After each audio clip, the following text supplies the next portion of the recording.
Welcome back. These are the lecture notes for Phys 3210, Electromagnetic Waves at the University of Windsor, and I am Dr. Hammond. I've been previously talking about Lorentz transformations, time dilation, length contraction. This is going to be some handwritten notes of where we go over some examples of the consequences of Einstein's postulates and how that affects a spherical light wave as well as electromagnetic waves in a moving reference. So just to review, Lorentz had pontificated this time dilation where we have this delta t bar is going to be the square root of 1 minus v squared over c squared times delta t. So delta t is our clock and delta t bar is this moving frame clock. And also he had found this idea of this length contraction, so where the moving spatial dimension in the direction of the velocity is related to our ruler by the inverse of this square root function, so 1 over the square root of 1 minus v squared over c squared. And so moving objects are shortened and moving clocks run slow. So it's kind of the easy way to remember that. Now, if we define this gamma as the square root of, or 1 over the square root of 1 minus v squared over c squared, and we always have this v squared over c squared thing, so we'll define beta as v over c, so it's a relative ratio of velocity to the speed of light. Then we can say that gamma is going to be 1 over the square root of 1 minus beta squared. And so now we can simplify our notation so that Lorentz transformations going from our frame of t to this moving frame t bar is related through gamma times t minus v over c squared x. And x bar is just gamma x minus vt, as we saw with Galilean transformations with this kind of Lorentz correction factor. And then the orthogonal directions y and z are unchanged. Now we can simplify this math by showing that these are just, this is just a matrix. So to go from our frame of ct x y z to ct bar x bar y bar z bar, you just put in this transformation matrix where you have gamma in the 1, 1 slot and minus gamma beta in both the 1, 2 spot and the 2, 1 spot. And then you have gamma and 1 in diagonal, and then everything else is 0. Of course, this works just for x. If you want to transform this in y, if you're going in the y direction, then you just do the appropriate row and column changes. But this greatly simplifies our expression, our mathematical expression, to go from our frame to this moving frame.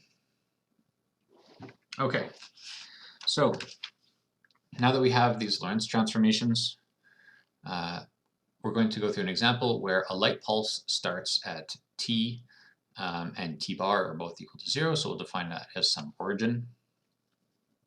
And we'll show that this light pulse will be spherical in both frames. So in our frame, what we have is x squared plus y squared plus z squared. Of course, that's going to be the radius in space, but we have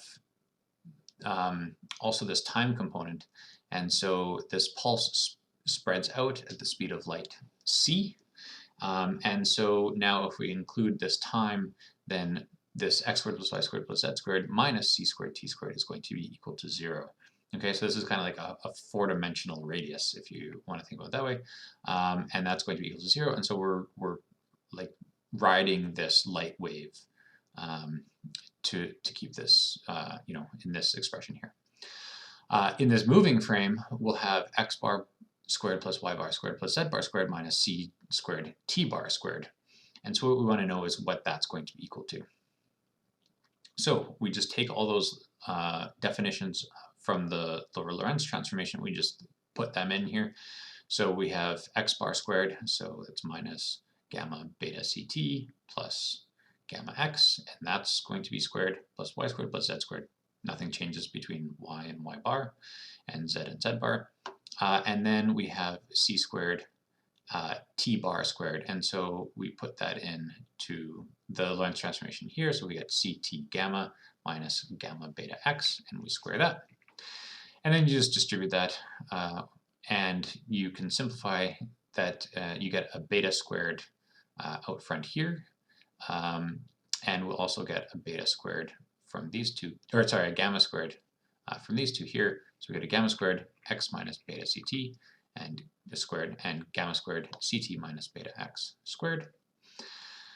And then we distribute that again, and you can see that you get x squared and beta squared ct squared, as you'd expect, but you also get this cross term of 2 beta ctx, and you also get a 2 beta ctx from this cross term as well, and so those will cancel. And so what you're left with is gamma squared times x squared, 1 minus beta squared, minus ct squared, or c squared t squared, times 1 minus beta squared.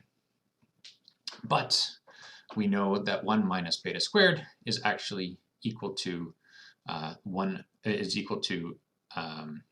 over gamma squared, because gamma is the square root of 1 over 1 minus beta squared. So gamma squared is 1 over 1 minus beta squared, and so those two cancel. And so what you get is this simplifies to x squared minus ct squared. Oh, and I forgot to carry through the y squared plus z squared. So it turns out that this x bar squared plus y bar squared plus z bar squared minus c squared t bar squared is going to be equal to x squared plus y squared plus z squared minus ct squared. So that means that they're equal to one another, and so since this one is riding the front of the light wave in the stationary frame, this is riding the light wave in this moving frame, but they actually equal each other. So that means that this length that's expanding with this sphere that's going out at the speed of light is actually invariant. And so in this Lorentz transformation, this is invariant. And so what this means is that the sphere of this light pulse is going to be the same in either inertial frame, whether you're moving or whether you're stationary. And that tells you that the speed of light is going to be constant, because it's a sphere in one frame of reference means it's a sphere in another frame of reference. And so, in fact, if you want to derive the Lorentz transformations from Einstein's postulates, you basically just work backwards. You say the speed of light is constant, so that means that if you have a light pulse in one frame, it'll be a sphere in all inertial frames. And so then that means that if you ride this light wave front, then it should be the exact same in either frame, and then you just work backwards, and then that gives you that what is then required is that you get these Lorentz transformations. So you can think of it either as you pontificate the Lorentz transformations and see that the consequences are, and the consequence would be that speed of light is constant, or you pontificate that the speed of light is constant, and then you work backwards and you derive these Lorentz contractions, or these Lorentz transformations. So you can think of it either way. All right, and another example, this is a little bit more relevant to us. It's basically saying what the previous statement said, because as we know, Maxwell's equations are the wave equations for light, but here we're going to directly show that the electromagnetic wave equation is invariant under Lorentz transformations. And so when we say invariant, we mean it doesn't vary in this Lorentz transformation. So the wave equation, of course, is the second derivative in space of the electric field minus 1 over c squared, and the second derivative in time of the electric field is equal to 0, or the D'Alembert of the electric field is equal to 0. So now what we need to do is carefully know how each of these coordinates transform. So the partial derivative of x bar with respect to x is going to be gamma. The partial derivative of t bar with respect to x is going to be minus v over c squared gamma. The partial derivative of y bar with respect to y and z bar with respect to z is going to be equal to 1, of course. Now the partial derivative of x bar with respect to t is going to be minus v gamma, and the partial derivative of t bar with respect to t is, of course, gamma. And then any of the cross terms actually just equal to 0.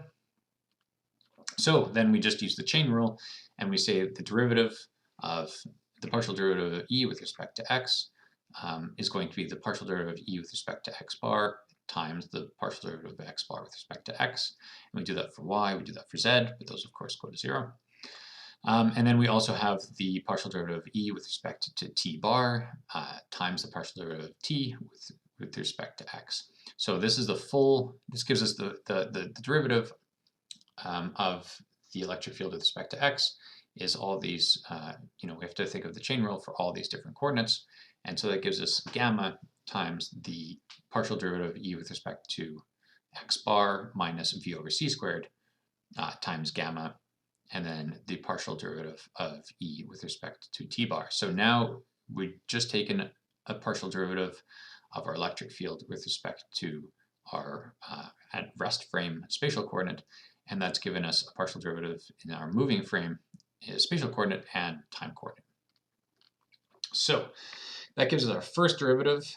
So we'll say that that's going to be equal to a.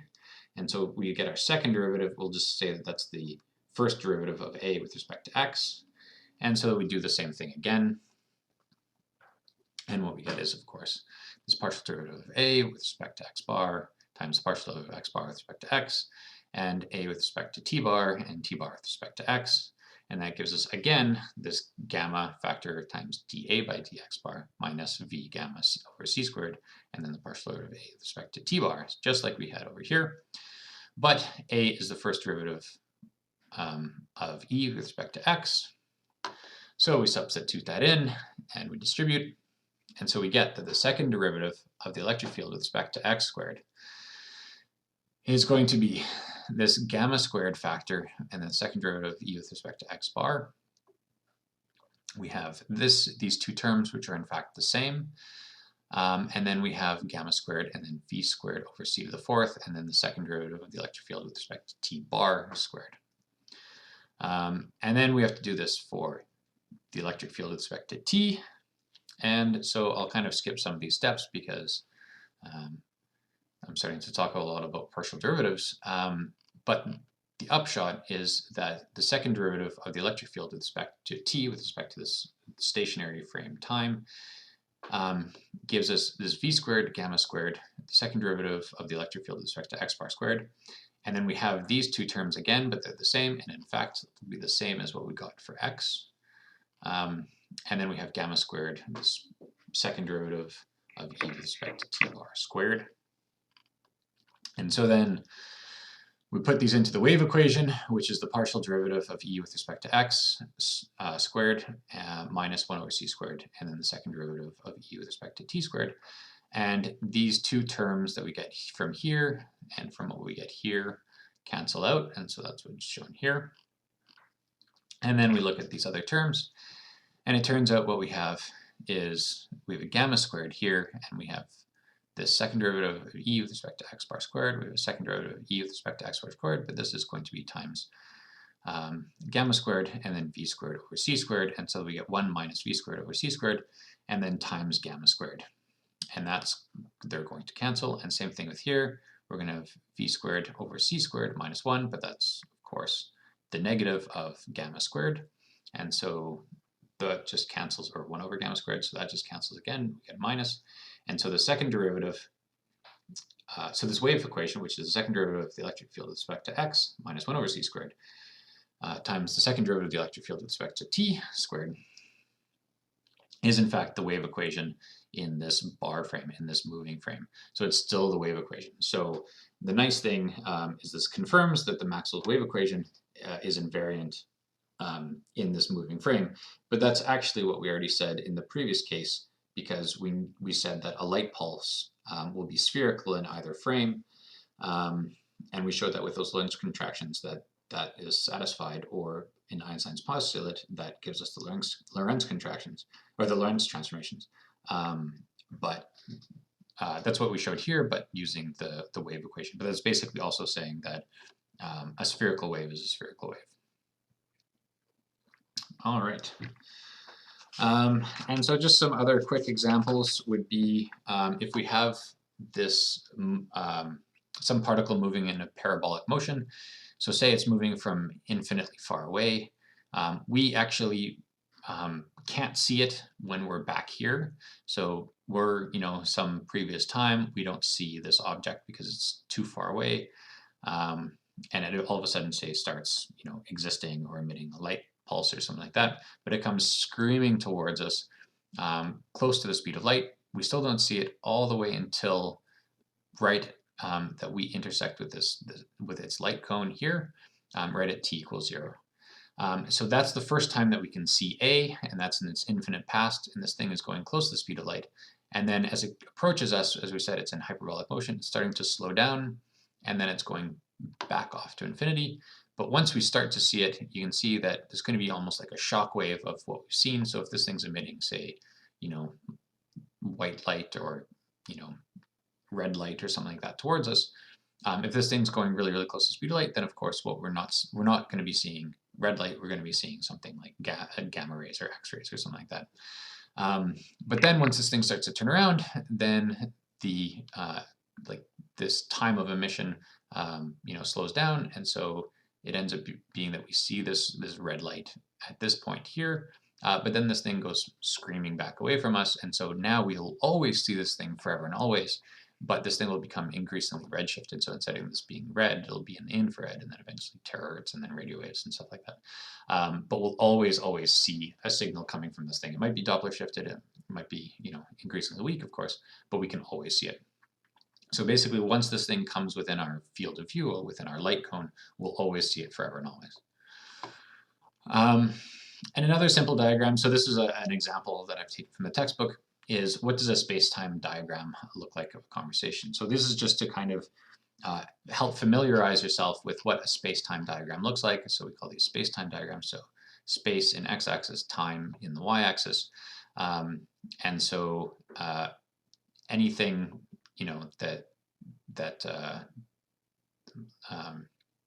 just to help us understand how these space-time diagrams look.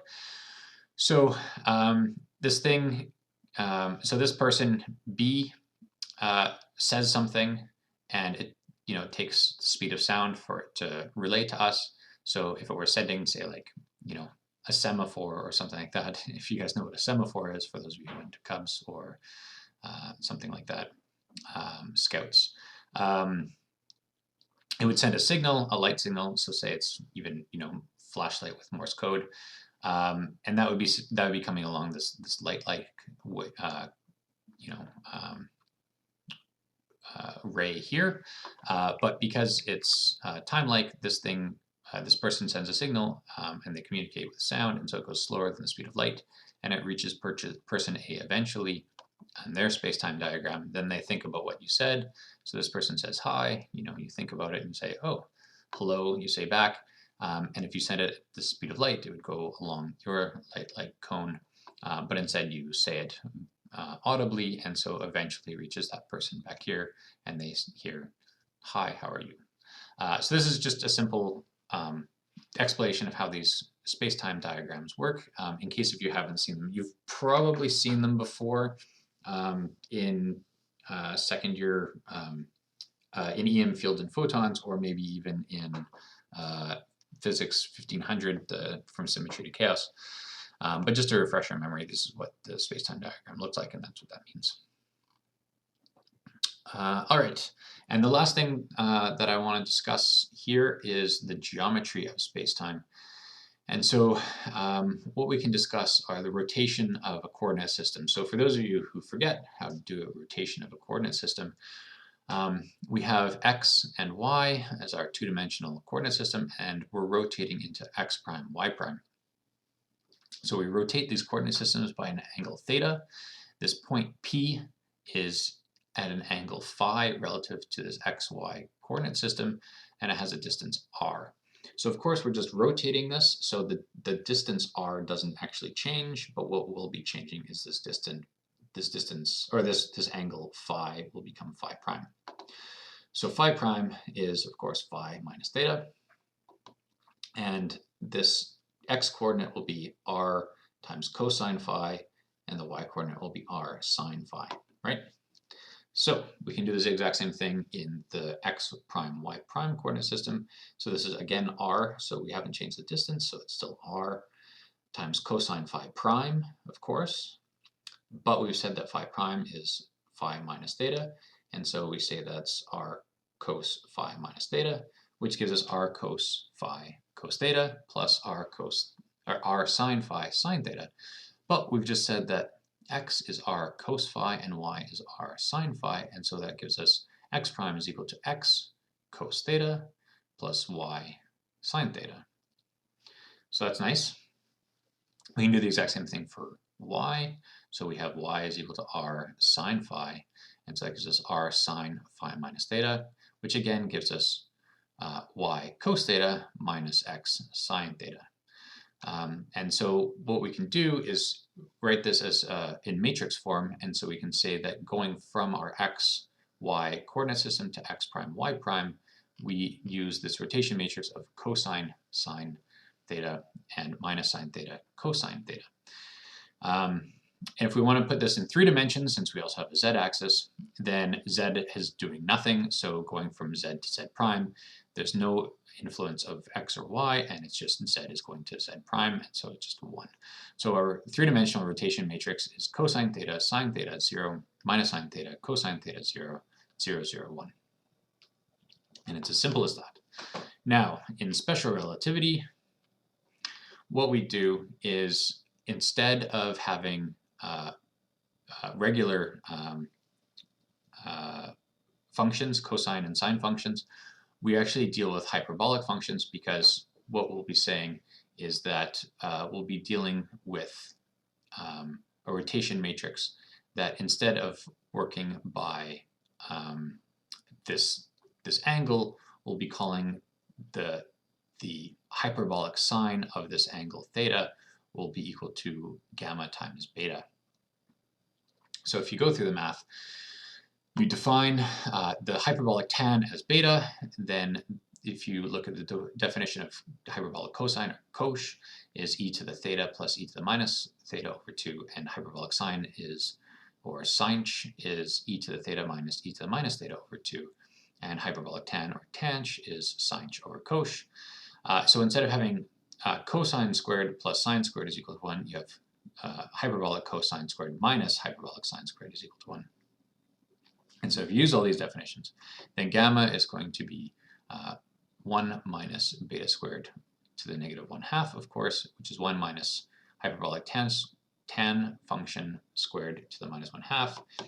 And then we look at what this means here, and that means that gamma is equal to the hyperbolic cosine. So now we've defined what a hyperbolic tan function is, a hyperbolic cosine function is, and a hyperbolic sine function. And so now we can put this into these rotation matrix, but instead it's a rotation matrix with hyperbolic functions. And so this rotation matrix looks like, or transformation matrix I should say, is hyperbolic cosine minus hyperbolic sine minus hyperbolic sine and cosine, and where y and z is just 1. And so this is of course for CT and X. So now instead of having a rotation matrix, we have this hyperbolic rotation matrix, or this Lorentz transformation matrix. So X goes to X prime and CT goes to CT prime. So instead of this rotating, as you would expect, this actually starts to kind of collapse on itself as it goes, as you increase the speed of light, that these go towards this light-like cone here. All right, so that is the end for these handwritten notes on the geometry of spacetime. And I'll talk to you more in the next tutorial about the structure of spacetime.